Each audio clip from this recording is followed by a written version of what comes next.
welcome to this special interview whereby we interview the Archbishop of the Archdiocese of Port of Spain, His Grace Charles Jason Gordon.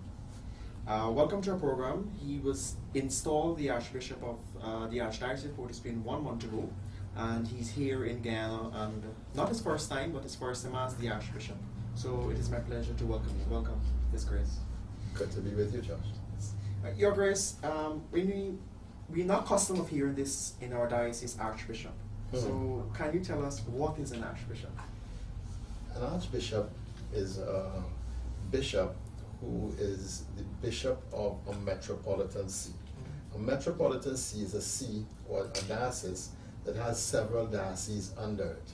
So, like the Archdiocese of Port of Spain has Guyana, Suriname, Barbados, and Curacao as suffragan sees under the Archdiocese, or as part of the Archdiocese. One of these dioceses with the Archdiocese of Port of Spain, or with the Diocese of Port of Spain, make up the Archdiocese. So it's just a regional way of organizing church into, just as you have parishes, you might have deaneries or districts, you have a diocese, you have an archdiocese, you have a region, like the AEC bishops, the bishops of the Antilles Episcopal Conference. We are a region. So all of these different sees within the Caribbean, we form one body. So the church organizes herself in wider and wider groupings. Your Grace, what are some of the current challenges facing the church in our region today? The church in the region has several big challenges facing it. The first, and I think it's one of our biggest challenges, is the fact that we are second or third generation of local church. We have had bishops in recent memory who have come from other parts of the world who have been leading us, and either first or second or third generation of bishops now who are leading the church in the region. And so we are now really working to find ways of understanding how do we build a Catholic culture in the Caribbean today. A culture that is deeply Catholic, deeply Caribbean, and that takes the best and the most noble of the Caribbean and finds ways to incorporate into our culture, but challenges the worst parts of our culture and tries to find ways to redeem it. So that's one of the first challenges. But having said that, connected to it is the fact that most of our region, we are in countries where we have moved our model of society. When we became independent, most of our countries had what was called a social democracy, where we put people first. We did our whole development plan according to the development of our people, and we ensured that we had things like education, healthcare, these things given to people to ensure that every citizen can flourish and find a way to their best life. Now we're into societies that has gone to a different model of economy where making money is more important than people. And because we've made this serious shift in the value system, our countries are idolizing money and therefore idolizing this way of living and lifestyle. And so God has been dethroned. Money, pleasure, power have become idols, and our people are giving themselves over to the idols at the same time that they come into church. And so when you ask a parent, about what you want for your child, the first thing they want for their child is to go to a good school, get a great education so they could make lots of money. Yes. They don't want the child to be a good citizen and a good disciple first, and then be able to support themselves and their family second. No, they want them to make a lot of money first. Yeah. Everything else is second, which means that we've inverted our value system. We've made money, power, pleasure into the value system, and Christianity and good values become a secondary thing. And once you do that to a value system, you're going to devolve into crime, into violence. You're going to devolve into anarchy. Your governance is going to be difficult, because how do you trust anybody? And then corruption is going to be rampant, And the whole thing is going to devolve into a civilization where there is no real sense of morality in the civilization. And I think we see that in a lot of our Caribbean civilizations, or a lot of Caribbean countries. And that devolution into lack of values is one of the significant challenges that are facing the church. And it faces it on every level. It faces it because the person in the pew is more given to the value system of the world than they are to commitment to Jesus Christ. And because of that, then when the church asks people to live in a particular way, they are following the creed of 50 Cent, the rap artist, get rich or die trying, and not the creed of the church where I believe in Jesus Christ. And so the inner power of the church is in discipleship. And this is my third big challenge facing the church in the Caribbean. How do we find a way to form disciples out of our people, so that our people are not Catholic in name, but they're Catholic in identity and life and commitment? Because for them, discipleship is their first commitment. And so they give themselves first to Jesus Christ, and all these other things line up afterwards. And so the discipleship commitment, I think, is a very big one. And linked to the discipleship commitment is, how do we, as a community, how do we work with, care for, and love the poor? Because Jesus has taught us that insofar as you've done this, the least of my brothers, you've done it to me. So how are we feeding, sheltering, clothing, helping people to find sustainable livelihoods, helping people in very difficult and traumatic situations? How is the church doing this? And is it being done by a few organizations, or is it something that the whole church is participating in? Because if we are a community of disciples, then the whole church is going to be participating in this. And then we're going to be living what Pope Paul VI asks of us, which is authentic integral development, is the vocation of the church. Our vocation as church is to help every person, each person, and to grow each dimension of the human person. And that means the whole church has to be interested in helping those most on the margins of society to grow, to develop, and to become the best versions of themselves. Yes. Thank you for that information, Your Grace. So, Archbishop, what are your apostolic priorities? Well, actually, I just listed some of them. Yes, you did. Forming disciples. How do we form disciples in this time? That's a significant one. And linked to that is, how do we transmit the faith to the next generation? Your generation is not receiving the faith the same way that my generation received it. You are picking and choosing as you want. We bought it wholesale and then thought it through later. You are thinking it through and accepting or not accepting. And we can't try to transmit the faith to this generation the way it was transmitted before.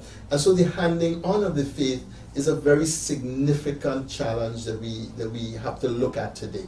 And if we want to make disciples, we have to have a real option for our young, because if we don't find the right way to hand the faith to them, 50 years from now, we're not going to have people in our church. Yes, true. And so we really, and that has to be a priority, because it is really such a different thing for our young people. And more than ever, young people are voting with their feet and wanting to leave the church. So that has to be a major priority.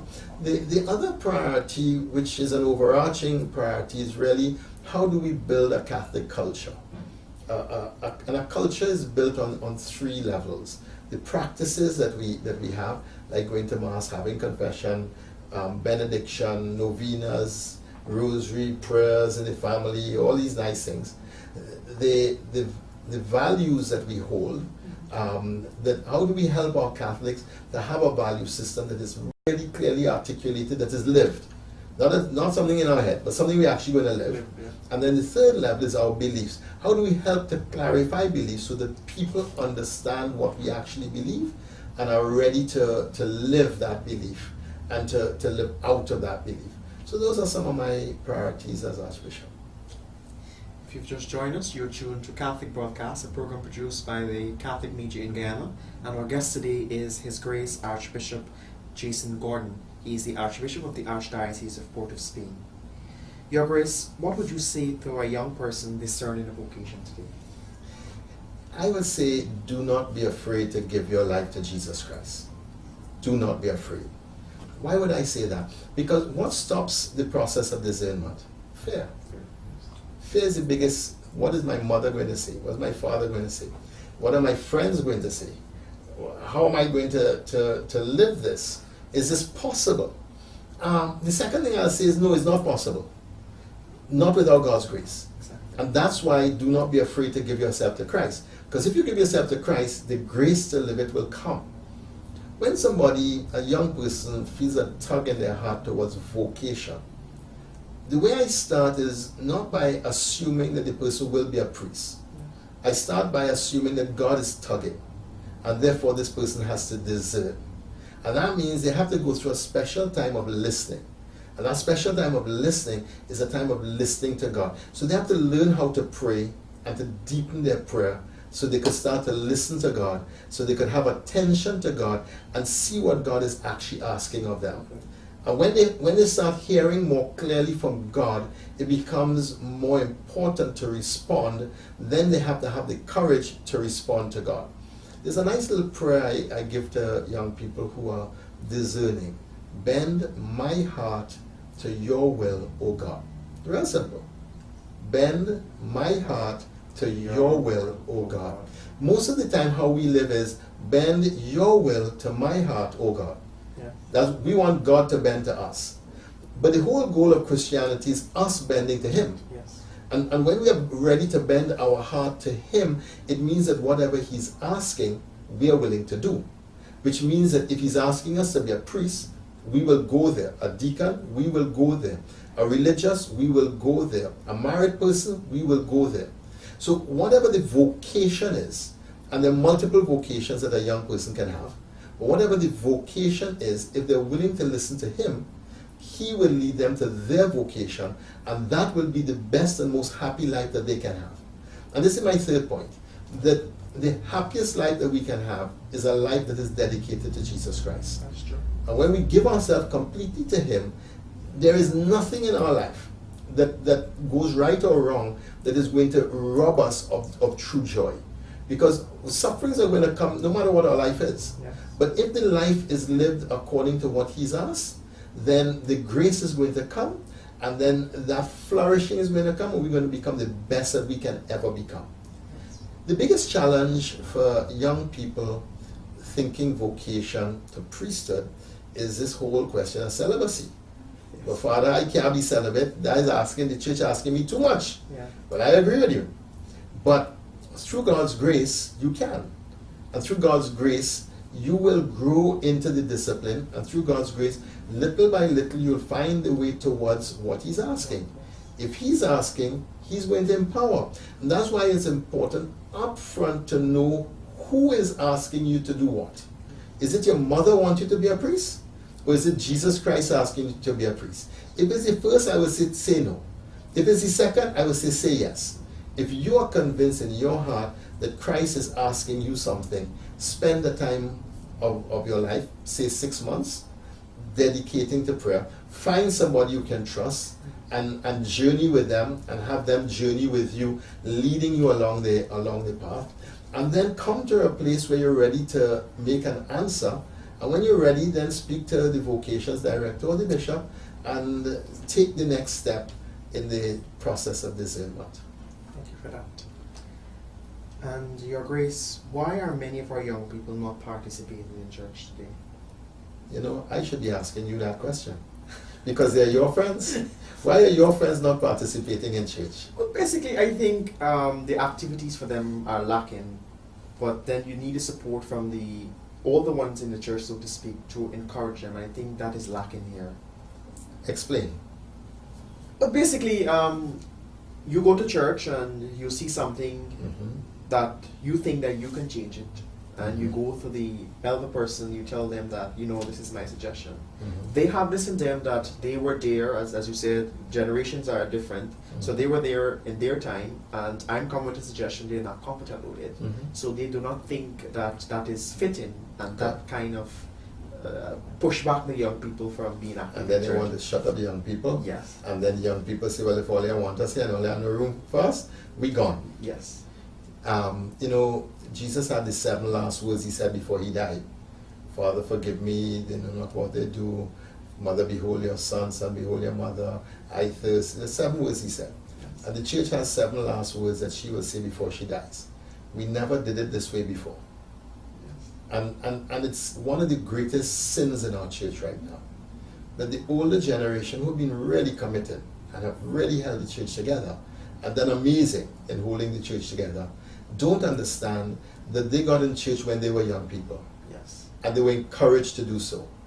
And for some reason now, they believe that they must be the only ones involved in the church. Exactly. And the role of the older generation is to mentor the younger generation and bring the younger generation to be involved in the church. And the only way you could do that is to give them some spaces to operate. Yes. Will they make mistakes? Of course they will.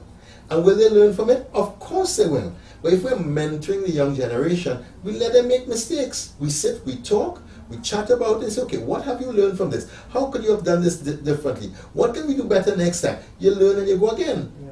They had to learn. This generation has to learn too. And I really am passionate to create spaces for young people in leadership in our church. In Barbados, the leaders of our youth young adult ministry are 4 young adults. 4 young adults. 2 are a married couple. And he was discerning vocation early on when I was there in Barbados. And in his discernment, he discerned marriage. And I said, okay, if this is your discernment, here's what I need you to do. Get a group of young people together, and I want you to do theology of the body with them. I said, call me for the hard questions. They did. I came in, I answered all the hard questions, had wonderful conversations with them. As a young couple, they started doing theology of the body for all of the young people in confirmation program. And because these are young adults teaching teenagers about theology of the body, human sexuality, chastity, is far more credible than if I'm teaching. Exactly. Because they say, listen, we are engaged and this is what we're doing. Yeah. We're not telling you one thing and living another. This is what we're doing. And not only that, they got married last year, so they're now a young married couple, yeah. And they are part of the leadership team. And the other 2 people on the leadership team are 2 young women who are also very committed to the church. Now, because I put 4 young adults to lead youth young adult ministry, it means that the ideas are coming from them. Yeah. The thinking is coming from them. And I've given them the authority to do what they need to do to bring young people into the church. And finally, at this time, Your Grace, you are the chair of the AAC Bishops Communication Commission. Briefly, can you explain what is that all about, and what is the vision of the Catholic communication in our region?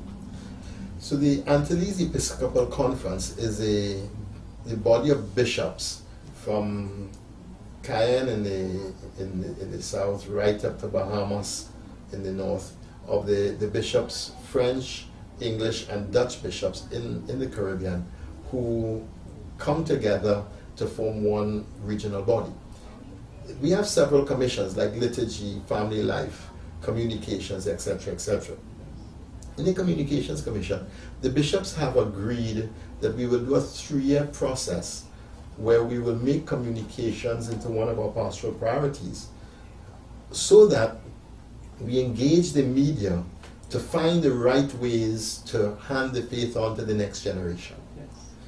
The media and change in the media doesn't just change the way we communicate, it changes the way we think. Before we had internet and digital, everybody was happy to get a response over a 2 to 3 week period. We put in the facts and everybody needed a response within 24 hours. Yes. We now have internet and we have email, everybody expects a response within an hour. We have WhatsApp, everybody expects a response within 10 minutes. Each new technology changes expectation in society and therefore expectation in church. And it's not just about the way we get the message out, it also changes the consciousness of the church. So we've gone from a modern or mental consciousness to new forms of consciousness because of the technology. So our young people think in ways that are very, very different from people who grew up in the 50s and 60s would think. And that's because they've grown up with new technologies. When you're born and the internet is available to you when you're conscious, and you have an iPad in your hand when you're 2 and 3 years old, your way of thinking is totally different Yes, it is. than if you grew up without it. So what we're saying is, if we're going to prepare this church for the new millennium, or for the digital media, if we're going to prepare the church for that, then we have to understand these dramatic changes in church society through communications. We have to have a plan for communications. And the other thing we have to do is have an integrated plan where communications is at the heart of that integrated plan.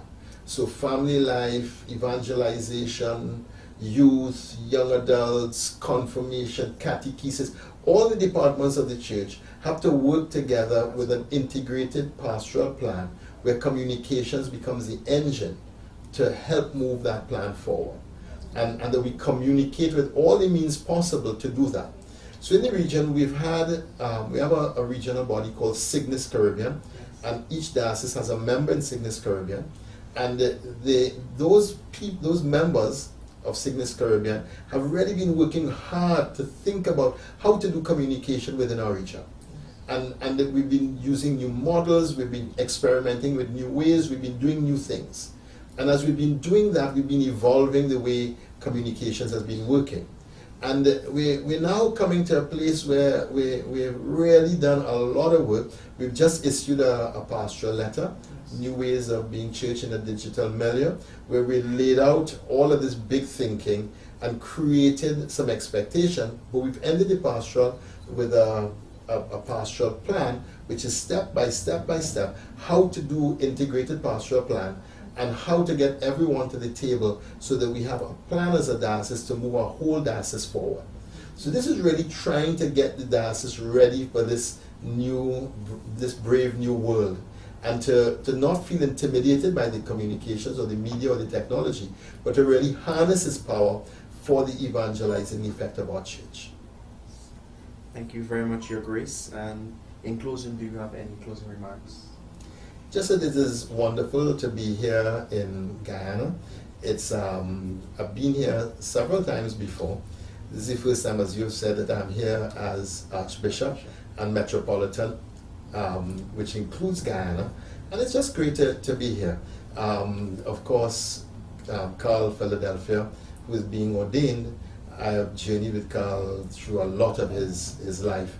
And I know him really, really well. And I'm just happy to be here to be part of this ordination and to be part of this great celebration for Guyana, because I know this is the first Guyanese priest that is being ordained in a very, very long time, a really long time. And it's great that Guyana can celebrate this, because this is really, really important. And that I'm praying for many young men to follow Carl into the diocesan priesthood and to really give themselves completely to Christ. Thank you very much. And our guest today was His Grace Archbishop Jason Gordon, Archbishop of the Archdiocese of Port of Spain. Your Grace, I thank you very much for taking time off of your busy schedule for being with us here today. And we do hope that you will continue to spread God's word throughout the Caribbean, and may God continue to bless you in your future endeavors. Thank you, Your Grace. Thank you.